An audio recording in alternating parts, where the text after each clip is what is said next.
जहां दिन के उजाले में भी लोग जंगल के करीब नहीं जाते।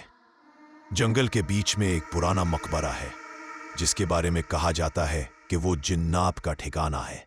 बरसों पहले गांव वालों ने इस मकबरे के दरवाजे पर जादुई तावीज लगाकर बंद कर दिया था क्योंकि इससे चीखें और अजीब आवाजें आती थी। मगर जिन्नात अपनी कैद तोड़ने वालों से कभी माफ नहीं करते।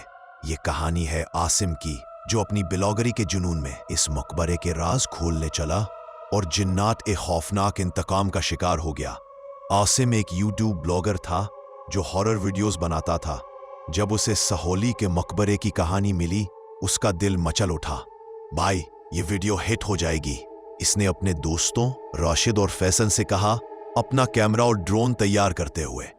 राशिद ने घबराते हुए कहा, आसिम, गांव वालों ने कहा है कि वो मकबरा जिन्नात का है, उसे छेड़ना ठीक नहीं। लेकिन आसिम ने हंसते हुए कहा, अरे ये सब अफवाहें हैं, हम बस वीडियो बनाएंगे और निकल जाएंगे। फैसल भी हिचकिचाया, लेकिन आसिम के जोश के आगे दोनों हार गए। रात के 1 बजे जब चांद पर बादल छाए थे, तीनों जंगल के रास्ते से मकबरे तक पहुंचे। मकबरा पत्थर का बना था, उसका दरवाजा भारी जंजीरों से बंधा था और उस पर एक अजीब सा तावीज लटक रहा था।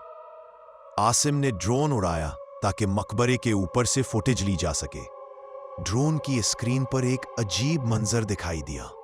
मकबरे के ऊपर स्याह धुआं सा उठ रहा था, जैसे कोई उसे देख रहा हो। फैसल ने कहा, आसिम, ये ठीक नहीं लग रहा, चलो वापस। मगर आसिम ने जंजीरें काटने वाली मशीन निकाली और कहा, अभी तो असली मजा शुरू होगा। जंजीरें काटते ही दरवाजा एक धमाके से खुल गया। अंदर से एक ऐसी बदबू आई जैसे बरसों से कोई चीज सड़ रही हो। आसिम ने अपनी टार्च जलाकर अंदर कदम रखा। मकबरे के अंदर एक बड़ा हॉल था जिसकी दीवारों पर अजीब व गरीब अलामतें कंधा थीं, जैसे कोई शैतानी रस्म अदा की गई हो। राशिद ने कांपती आवाज में कहा, आसिम, ये जगह मलऊन है, हमें नहीं आना चाहिए था। अचानक एक खौफनाक चीख ने पूरे हॉल को हिला दिया, जैसे कोई हजारों साल से कैद रूह आजाद हो गई हो।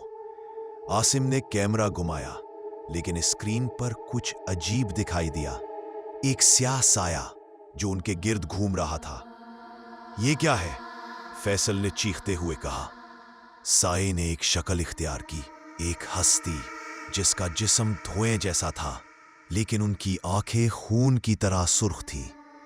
तुमने हमारी नींद खराब की। उसकी आवाज ऐसी थी जैसे जमीन फट रही हो। राशिद ने भागने की कोशिश की, मगर दरवाजा खुद ब खुद बंद हो गया।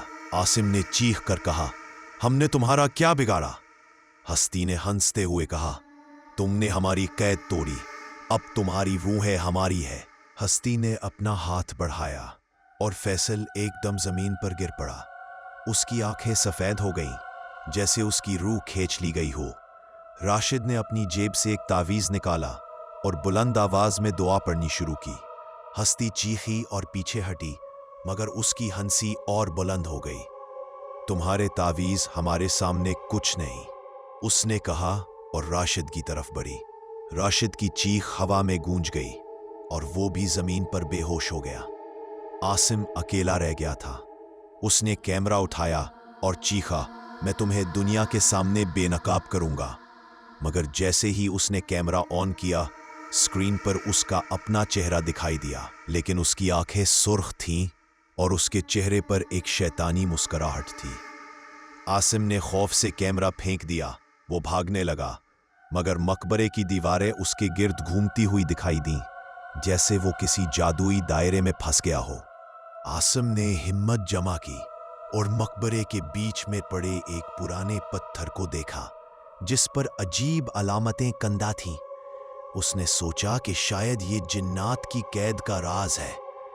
उसने पत्थर पर जोर से हथौड़ा मारा, जो उसे मकबरे के एक कोने में मिला था। एक जोरदार धमाका हुआ और हस्ती चीख कर गायब हो गई। मगर उसी लम्हे मकबरा लर्जने लगा और दीवारें गिरने लगीं। आसिम ने अपनी आखिरी ताकत से दरवाजे की तरफ दौड़ लगाई। वो बेमुश्किल बाहर निकला, लेकिन जब उसने पीछे मुड़कर देखा तो मकबरा जमीन में धंस रहा था राशिद और फैसल का कोई सुराग न था।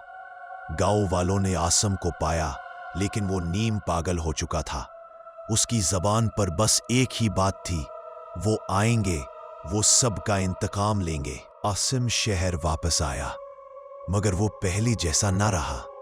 हर रात वो अपने कमरे में चीखें सुनता।